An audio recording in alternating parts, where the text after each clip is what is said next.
नमस्कार, आप देख रहे हैं एनडीटीवी इलेक्शन कैफ़े। हम बात करेंगे बिहार की आज फिर से, क्योंकि पिछले जो हमने चर्चा की थी पिछले हफ्ते वो सीटों के बंटवारे की बात हुई, तो वो चर्चा सिर्फ महागठबंधन तक हो पाई। उसका पार्ट 2 आज हम करेंगे। हम एनडीए के जो घटक दल हैं उनमें सीटों को लेके कैसे तालमेल हो रहा है, कौन कैसे दांव कर रहा है, कैसे मांझी साहब अपनी डिमांड बढ़ा रहे हैं, कैसे चिराग जो है वो इशारों में अपना दावा ठोक रहे हैं। इस पूरे सियासी मुद्दे पे बात करेंगे, क्योंकि प्रधानमंत्री मोदी आज बिहार के दौरे पे हैं। उन्होंने 36,000 करोड़ की विकास परियोजनाओं की घोषणा की है, और पूर्णिया का जो एयरपोर्ट है वहाँ पर भी नए उसकी जो बिल्डिंग है उसको इनॉग्रेट करने किया है। तो इस सारे मुद्दों पर हम बात करेंगे, एनडीए की सियासत पर बात करेंगे।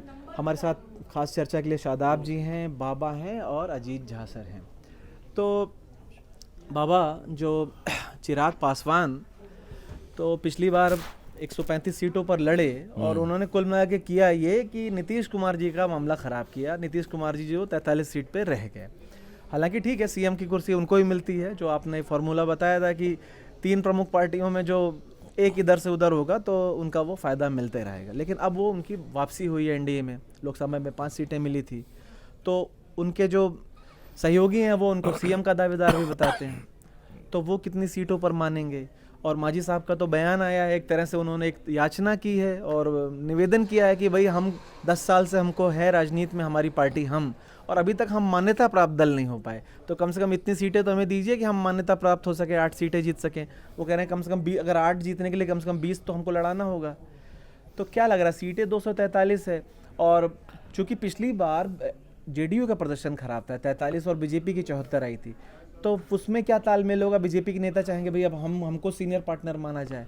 आपका क्या आपको देखिए, एनडीए की जहाँ तक बिहार में बात है, एक बात तो तय है कि जितनी सीट भी बीजेपी लड़ेगी उससे 1 सीट अधिक जेडीयू लड़ेगी। ये बात तय है, इसमें कोई दो राय नहीं। तो कहा जा रहा है कि 101 सीट जेडीयू लड़ेगी, 100 सीट बीजेपी लड़ेगी। बच गए आपके 42 सीट। 42 सीट में आपको बांटना है, मांझी साहब को देना है, चिराग पासवान को देना है, मांझी साहब तो 20 सीट मांग रहे हैं अभी और कुशवाहा को, उपेंद्र कुशवाहा जी को देना है। अब सब जो है अपने अपने बयान दे करके एक दबाव बनाने की कोशिश कर रहे हैं।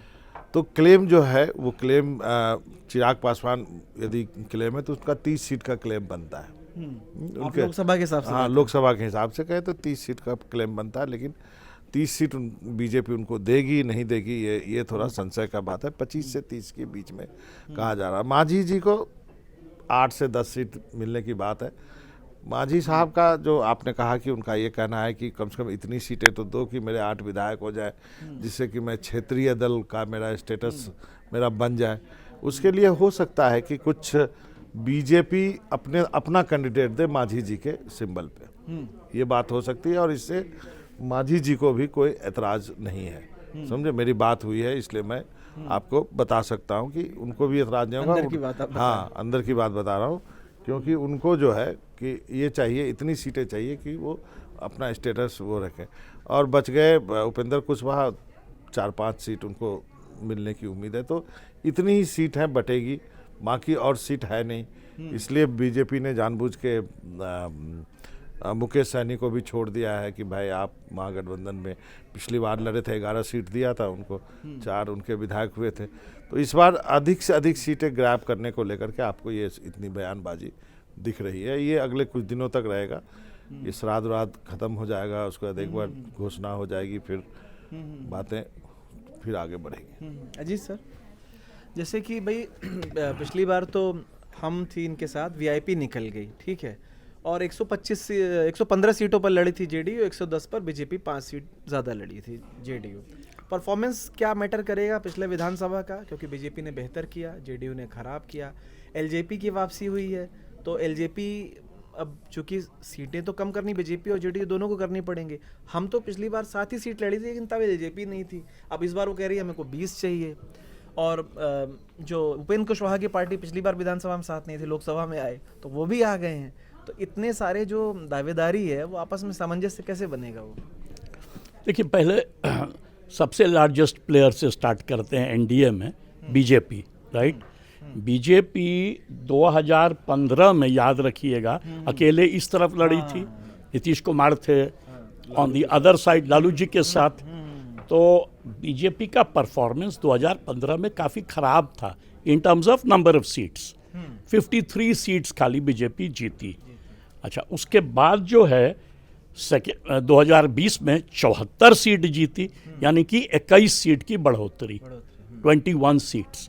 तो अब चक्कर है क्या कि स्ट्रेट फॉरवर्ड यदि अरिथमेटिक हो तो बीजेपी कहेगी कि भाई 74 सीट हम जीते और राजद जो है सबसे बड़ा पार्टी 1 सीट ज़्यादा मुझसे जीता, तो मतलब कहने के लिए करीब करीब हम भी ऑलमोस्ट सिंगल लार्जेस्ट पार्टी के साइज के हैं।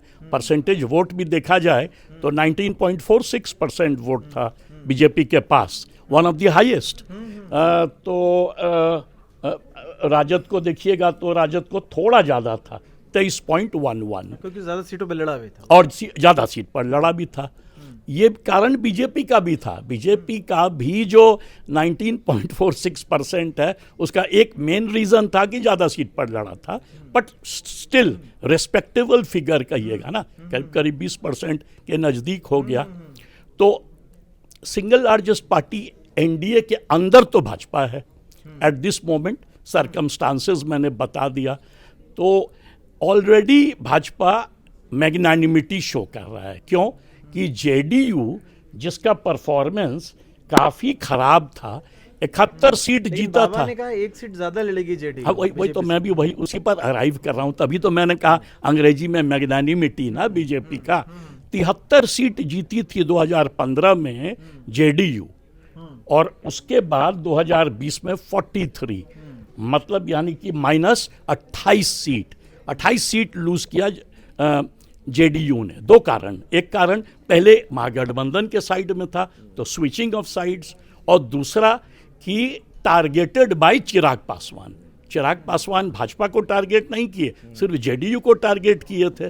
तो उससे जो है अब देखिए 28 सीट का लॉस है जेडीयू को।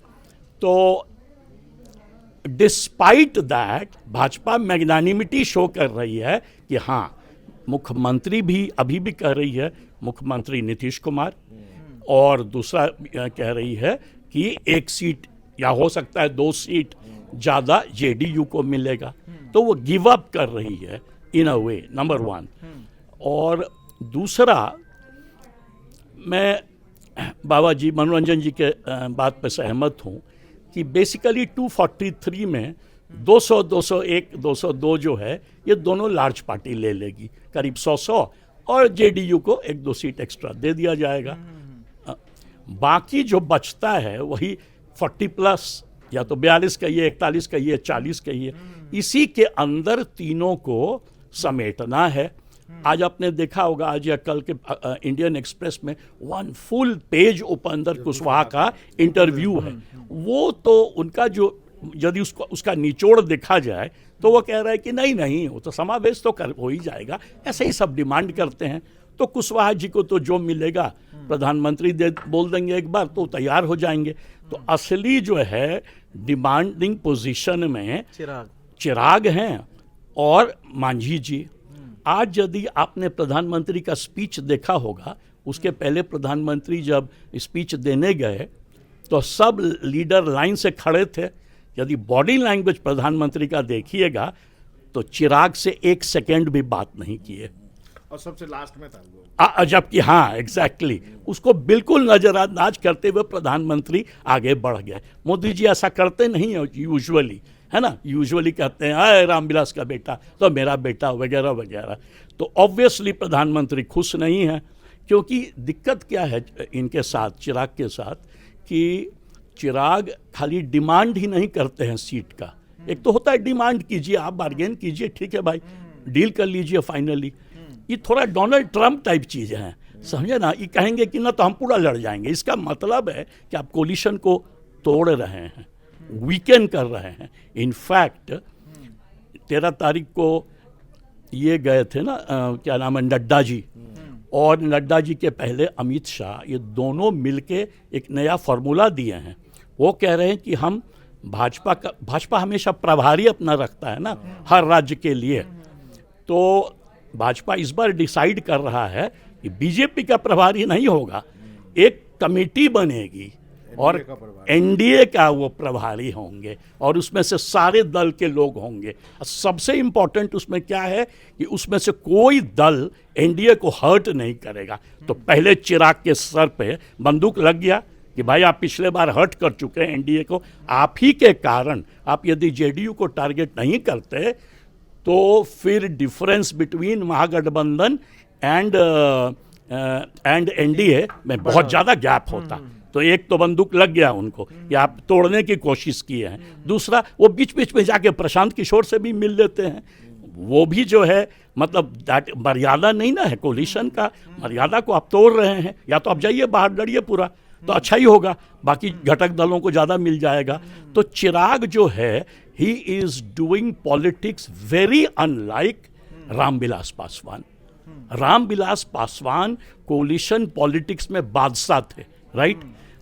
इस मामले में वो हमेशा रूलिंग पार्टी के साथ थे, हमेशा कैबिनेट में रहे और हमेशा प्यार से डिमांड करते थे और प्यार से नेगोशिएट करते थे। और ये जो है चिराग बिल्कुल उनके विपरीत हैं। तो he must become like his father, a very successful coalition partner. तो एक चिराग जी के बारे में क्रिटिसिज्म छोटा सा।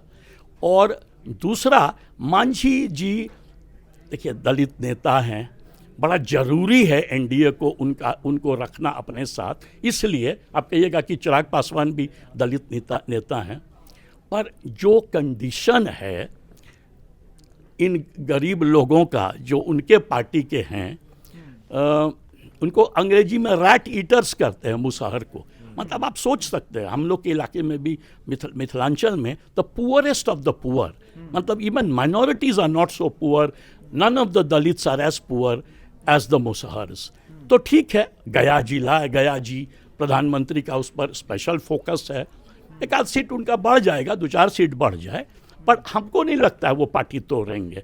ही is a more disciplined person, he is also the former chief minister of Bihar.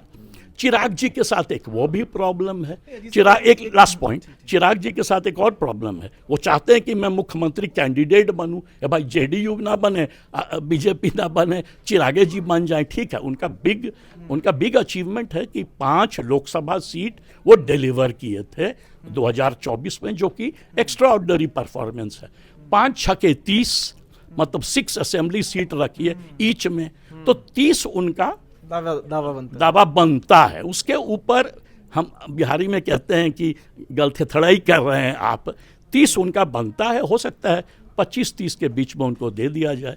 मेरा यही, बट मोस्ट इम्पॉर्टेंट, और जो लास्ट स्टेटमेंट मैं बताऊंगा सबसे इम्पॉर्टेंट है, ये जो नया game plan of Amit Shah and of Nadda ji, कि ये जो कोलिशन एक साथ यदि जाके कैंपेन करेगा, एक तो वोट ट्रांसफर मैक्सिमम होगा, दूसरा सिंबॉलिकली वो जो है it plays like a multiplier force. Algebra यदि आप पढ़े हैं तो उसमें कहा जाता है arithmetic mean, geometric mean and harmonic mean, या तो arithmetic progression, geometric progression, harmonic progression.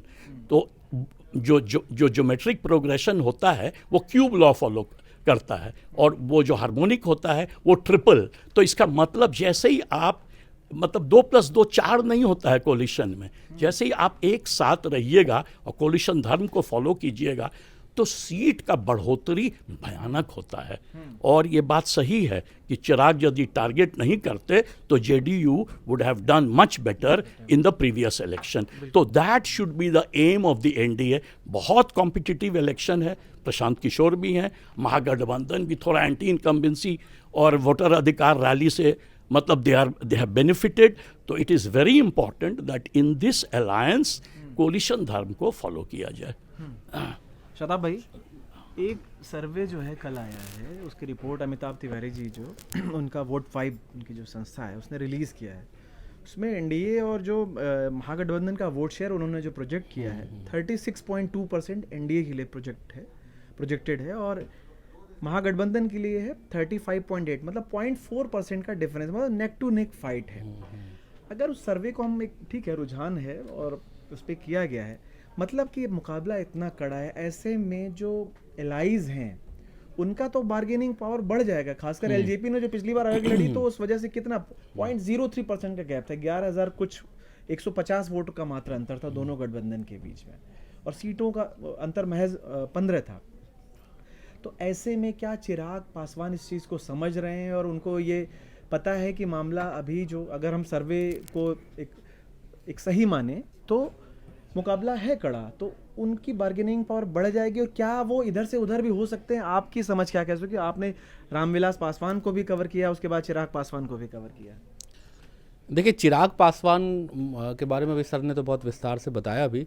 देखिए, चिराग पासवान का जो जिस तरह के वो स्टेटमेंट दे रहे हैं, देखिए बहुत साफ है कि वो सूट तो नहीं कर रहा है अभी जो भाजपा और एनडीए का जो अलायंस है।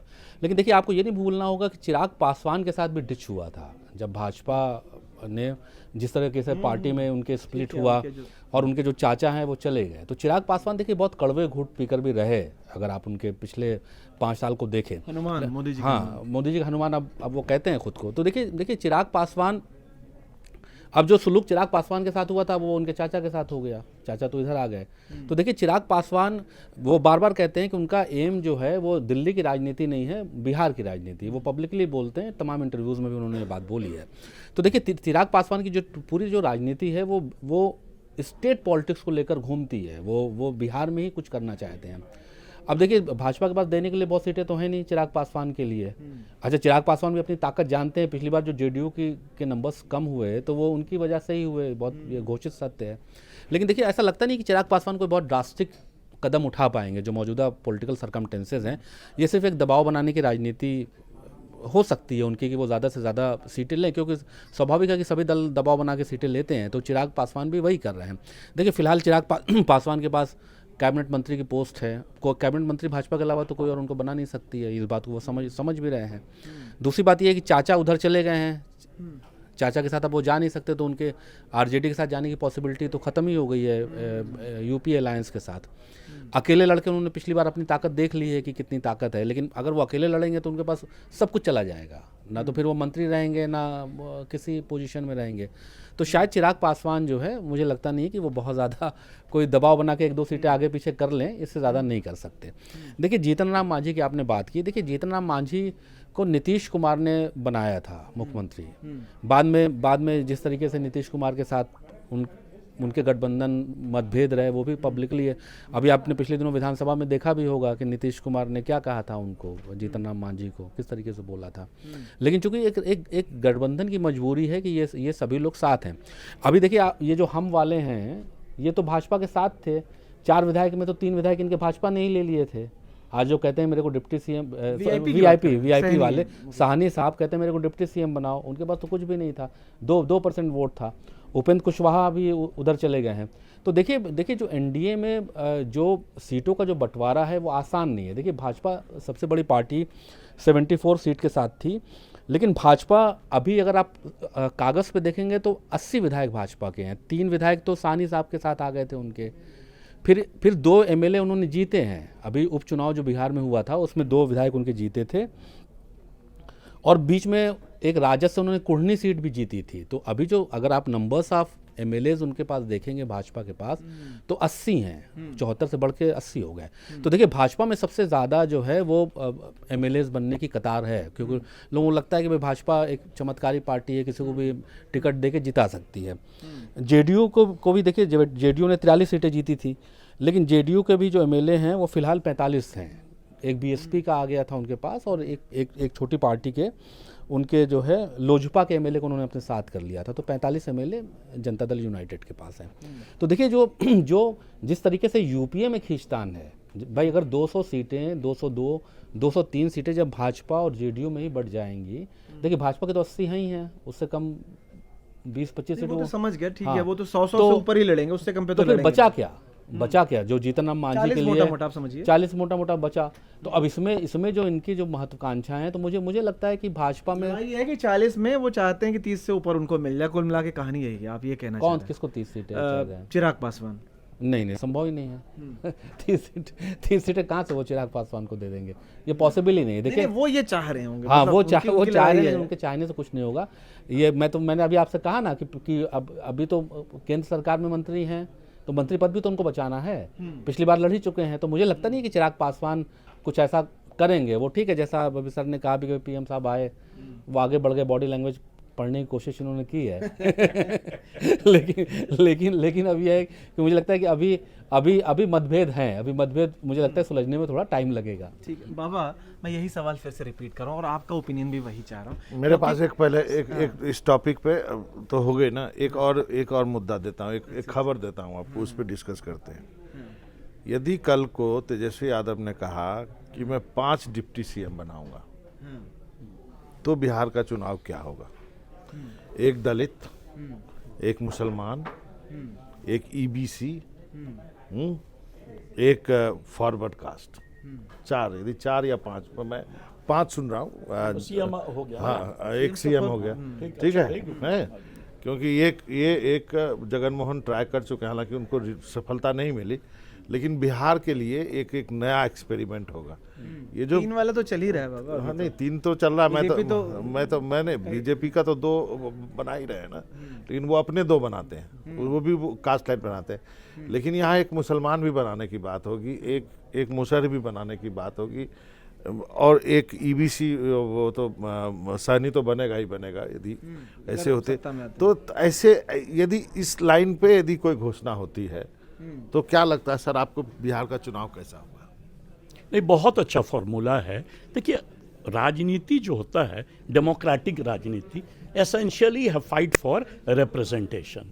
और रिप्रेजेंटेशन मतलब एक तो होता है ये असेंबली में परसेंटेज वोट, सीट्स, बट जो बाबा जी कह रहे हैं कि यदि 5 डिप्टी सीएम हो जाएगा, तो यूरोप का जो सिस्टम है ना, जिसको हम लोग कहते हैं प्रोपोर्शनल रिप्रेजेंटेशन, वो क्योंकि यदि आप परसेंटेज वोट का भी वितरण देखिएगा तो करीब 17% मुस्लिम, तो ऑलमोस्ट हो गया 1/5, तो they deserve 1 deputy CM.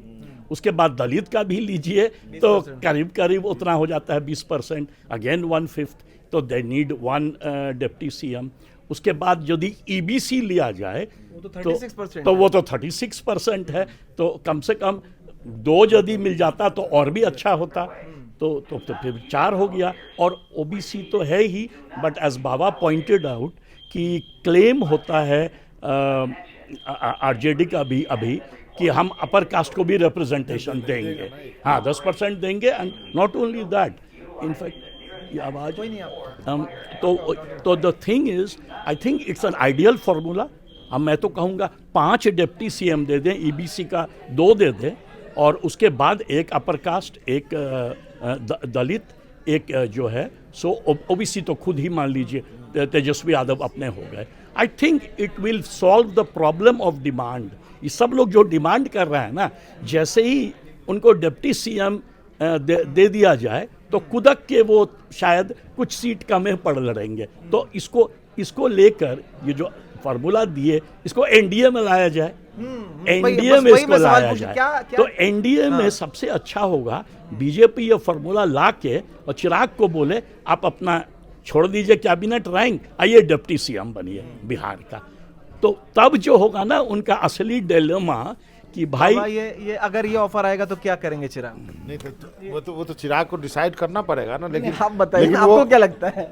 Deputy CM बनने के लिए वो मुझे नहीं लगता कैबिनेट रैंक छोड़ेंगे, क्योंकि कैबिनेट का एक अपना है। कह रहे हैं भाई मुझे तो बिहार की राजनीति करनी बिहार है, की मैं राजनीति बिहार से पटना से बिहार से दूर नहीं रह सकता। नहीं, बिहार से दूर नहीं रह सकते, तो फिर आपको फिर विधानसभा चुनाव लड़ना पड़ेगा ना। हो सकता है लड़े, बोल तो रहे हैं कि मैं 243 सीट से लड़ूंगा। वो सब लिप सर्विस है, मुझे जहाँ तक लगता है वो सब लिप सर्विस है। वो अफोर्ड नहीं कर सकते हैं अभी। वो बीजेपी को अधिक नाराज करने का भी अफोर्ड नहीं कर सकते हैं।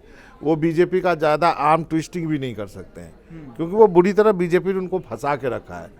अभी जो यदि उनके मेमोरी में फ्रेश होगा, जो उनके फादर की तस्वीर रोड पे रखी हुई थी, वो तस्वीर क्या चिराग पासवान कभी भूल सकता है क्या? नहीं भूल सकता ना। उस वक्त जो है पशुपति पारस जो थे वो सरकार को के ज़्यादा नज़दीक थे, प्रिय थे। जब उनकी संख्या नहीं रही तो फिर चिराग को अपने साथ किया। और मैं इसलिए ये कहानी ये सब मैं अच्छी तरह से इसलिए जानता हूँ कि जो अलौली की सीट है ना, जहाँ से पशुपति पारस फैमिली सीट है, वो मेरी सीट भी है। अच्छा। हाँ, मेरी सीट भी है। So I know this family very well. Khagaria का ये हाँ, खगड़िया का सीट है और अरौली मेरा भी सीट है, समझ गए। तो उस सीट की लड़ाई बहुत इंटरेस्टिंग होने वाली है। चिराग ने तो मुझे यहाँ तक कहा है कि यदि पशुपति पारस का लड़का, शायद मुस्कान नाम है क्या, मुझे आई डोंट नो, बोले उन्होंने, चिराग ने कहा कि यदि वो लड़ेगा तो मैं अपना कैंडिडेट नहीं दूंगा, अच्छा, लेकिन चाचा यदि लड़ेंगे तो मैं अपना कैंडिडेट दूंगा। ये बताइए कि चाचा भतीजा हाँ, लड़ाई लड़ाई है ये। डिस्ट्रॉय कर रहा है। यहाँ तक मुझे यहाँ तक जानकारी। सो इंटरेस्टिंग होने वाला है। आगे आगे देखिए अभी होता क्या है। अभी तो मैंने 5 डिप्टी सीएम की बात कही है, कि ये भी नहीं, लेकिन बहुत बाबा ये सोच आपने है। बड़ी इंपॉर्टेंट चीज बोली और अजीत सर ने जो उसको एक्सप्लेन किया थोड़ा कि कुछ add जो, कर सकते हाँ हैं। बिल्कुल बिल्कुल, जो आपने कहा ना कि हो सकता है कि नंबर ऑफ सीट्स, क्योंकि मतलब एनडीए में तो बीजेपी जेडीयू के बाद वो 40 बच रही है सीटें, तो आप 40 को बढ़ा नहीं सकते। तो डिप्टी सीएम या ये सब ऑफर करके, भाई चलिए चिराग खुद नहीं बनेंगे, अपने किसी उसको कर देंगे। ये तो शॉर्ट टर्म प्लान, मतलब बाबा का वंडरफुल फॉर्मूला है। शॉर्ट टर्म प्लान में सब शांत हो बाबा का जाएंगे। नहीं है ये तो। जो भी हो, मतलब बाबा न्यूज ब्रेक किए तो हम कह रहे हैं वंडरफुल प्लान है। बट इसका एक और लॉन्ग टर्म इम्प्लीकेशन मुझे बताने दीजिए, क्योंकि देखिए बिहार पूरे देश का सबसे गरीब राज्य है, ठीक है, और डेवलपमेंट मॉडल्स के साथ 2 प्रॉब्लम होता है। इकोनॉमिस्ट दुनिया भर में और भारत में भी, जब और ये जितने एजेंसीज हैं बड़े बड़े, जैसे कि ENY वगैरह वगैरह, मैं नाम नहीं ज़्यादा लेना चाहता हूँ, जब भी ये डेवलपमेंट मॉडल देते हैं तो प्रो अर्बनाइजेशन। वाई? क्योंकि कहेंगे रैपिड ग्रोथ होगा। भाई रैपिड ग्रोथ होगा तो पटना और बड़ा हो जाएगा, तो गांव जो है और गरीब रह जाएगा। तो एक तो उनका ये प्रॉब्लम होता है, प्रो अर्बनाइजेशन, प्रो बिग, माने बड़ा बड़ा प्लान करेंगे। तो उससे क्या है कि जो एग्रीकल्चर में गरीबी है ना, वो ख़त्म नहीं होता है। जब आपके पास 4 या 5 deputy CM from each community आ जाएगा, दलित, MBC, EBC, अपर कास्ट भी, तो क्या होगा कि दैट पर्सन, उसका रिस्पॉन्सिबिलिटी हो जाएगा सिंबॉलिकली कि उस कम्युनिटी का थोड़ा उत्थान करे। तो क्या होगा कि डेवलपमेंट का जो बेनिफिट होगा ना, वो डिस्पर्स करेगा ज्योग्राफिकली, सोशियोलॉजिकली, और उसका डायरेक्ट कनेक्ट होगा उस कम्युनिटी से, उससे इंक्लूसिव डेवलपमेंट बिहार का होगा। तो I think this formula is a brilliant formula for both short term कि कोलिशन में जो नॉइज़ है उसको ख़त्म किया जाए, और long term development implications. Europe में इसी तरह का फार्मूला चलता है, उसीलिए यूरोपियन डेवलपमेंट जो है उसका इक्वालिटी मच हायर है compare to America. For example, America में इनइक्वालिटी बहुत शार्प है। यूरोप जैसे इटली हो, फ्रांस हो, कंट्री जर्मनी, वहाँ पर प्रोपोर्शनल रिप्रेजेंटेशन है, तो चांस मिलता है डिफरेंट कम्युनिटीज़ का डेवलपमेंट करना। तो I think this formula kind of hides that point I want to. Shadab भाई, बस ये लास्ट आपसे जो बाबा ने जैसे बताया कि ये बात चल रही है कि 5 जो है अलग अलग कास्ट ग्रुप से डिप्टी सीएम वाले, क्योंकि जो बात है आरजेडी की कि MY के अलग वो जोड़ नहीं पा रहे हैं, जिस वजह से चाह करके भी सत्ता से वो दूर रह जाते हैं। ठीक है, तो क्या ये फॉर्मूला उनको MY में ऐड ऑन करेगा? जो माई के साथ वो बाप की बात करते हैं कि हम माई नहीं, अब बाप की भी पार्टी हैं, तो कुछ हो पाएगा? आप देखिए, माई वाले फार्मूले पे मैं आऊँगा। देखिए, जैसे आपने कहा कि 5 डिप्टी सीएम बनाने की, देखिए डिप्टी सीएम का क्या है, एक डेकोरेटिव पोस्ट है। कॉन्स्टिट्यूशन में तो कोई इसका प्रोविज़न है नहीं डिप्टी सीएम का। दूसरी बात ये है कि डिप्टी सीएम सिर्फ एडजस्ट करने के लिए बनाया जाता है कि भाई जातियों को एडजस्ट कर लिया या बड़े नेता को एडजस्ट कर लिया। इसमें डिप्टी सीएम के लिए कोई अलग दफ्तर नहीं होता है। डिप्टी सीएम के पास वही एक कैबिनेट मंत्री की रैंक होती है, उसका पावर भी एक कैबिनेट मंत्री का ही होता है। डिप्टी सीएम के पास कोई फाइल भी नहीं जाती। मैं आपको बता दूं कि डिप्टी सीएम जो भी निर्णय कैबिनेट के होते हैं वो कैबिनेट में अप्रूव होते हैं सीएम के पास। सीएम नहीं, मैं सर क्वेश्चन, सुशील मोदी तो डिप्टी सीएम थे, वो सेरेमोनियल तो नहीं थे, वो तो बहुत ही पावरफुल थे, बीजेपी को भी लीड करते थे और फाइनेंस हैंडल करते थे और नीतीश जी के साथ ही रहते थे, बट बीजेपी को बहुत प्रेजेंस दिलाया। लेकिन एक बात और है कि जैसे डिप्टी सीएम जो है जैसे आपने कहा ना, नहीं, उनका आपने- उनका आप- उनके उनका आपने- एक कद उनका एक कद था सुशील मोदी का। हाँ। हाँ मैं पॉलिटिकल बात कर रहा हूँ कि एक डेकोरेटिव पोस्ट, मैंने कहा ना कि ये पॉलिटिकल पद ज़्यादा है, उसमें बहुत ज़्यादा अधिकार, या वो सीधे कुछ किसी को पॉलिसी बना देंगे, कोई नीति लागू कर देंगे, किसी को सीधे इंस्ट्रक्शन दे देंगे, वो अधिकार मुख्यमंत्री के पास ही, एक पद की बात है। दूसरी बात, आपने एमवाई की बात कही, भाई रामविलास पासवान ने तो मुस्लिम सीएम की बात कही थी, और कितने दिन तक डेडलॉक चला, हम लोगों ने तो वो इवेंट कवर किया था। लालू यादव तो तैयार ही नहीं हुए उस वक्त। नहीं तो लालू यादव क्यों तैयार हो जाएंगे? रामविलास पासवान नहीं, लालू यादव तो बोल देंगे कभी तो कभी देखिए वो सीएम थोड़ी बन जाएगा, ये तो गलत बात है ना। नहीं, हम ये तो आप आपको ट्विस्टिंग इतिहास हुआ ना, की- वही हम तो वही इतिहास याद चीज दिला रहे हैं। वही भाई, चीज जो है बेटा भी करने की कोशिश कर रहा है। रामविलास पासवान ने तो कितना वो किया। अरे भाई, लालू यादव तो डिप्टी सीएम भी नहीं बनाएंगे। डिप्टी सीएम किसको बनाया उन्होंने? अपने बेटे को ही बनाया। लालू यादव देखिए उनको जो है आज के दिन हाँ, देखिए बार बार आप ये बात बहुत पुराना पॉइंट बोलते हैं, बार बार बोलते हैं आप। आपको ये नहीं भूलना चाहिए कि जिस परिस्थिति में लालू यादव नहीं रहते तो अक़लियत की हालत बहुत खराब रहती। आज के दिन भी लालू यादव ही है वो आदमी जिसने कि पूरे हर जगह सब कुछ हो गया, बिहार में नहीं होने दिया है।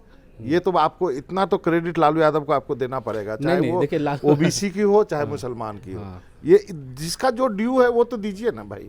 मैं तो यहाँ तक कहता हूँ कि नीतीश कुमार के लिए भी आपको एक अच्छा एग्जिट देना चाहिए, क्योंकि नीतीश अभी भी जाते हैं, फुलवारी शरीफ जाते हैं, अभी भी टोपी पहनने से परहेज नहीं है। अभी 4 दिन पहले हुआ है ना, अभी पटना का हज भवन जाके देखिए कितना ग्रैंड, बहुत शानदार बनाया हुआ है। तो ऐसी बात नहीं है, वो बिहार की पॉलिटी ऐसी है जो कि कंट्रास्ट है यूपी से। यूपी की अलग पॉलिटिक्स है, लेकिन बिहार की एकदम देखिए, अलग है। मैं नहीं उस पे हाँ मैं एक बात बोलूंगा। पॉइंट खाली हाँ। ऐड करने के लिए, लालू यादव के टाइम में और डेवलपमेंट पर तो डिबेट हो सकता है, बट एंटायर पीरियड 15 साल में एक भी कम्युनल राइट नहीं हुआ ना, जबकि नेबरिंग स्टेट्स में उस समय कम्युनल राइट्स चल रहा था। देखिए मैं आपको बताऊं कि देखिए, कम्युनल राइट रोकना हर सरकार की जिम्मेदारी है। लालू यादव ने ये काम किया, अच्छी बात है। ऐसा नहीं है कि कहीं कम्युनल राइट हो रहा हो तो मुख्यमंत्री की तो नैतिक जिम्मेदारी बनती है कि उसको रोके।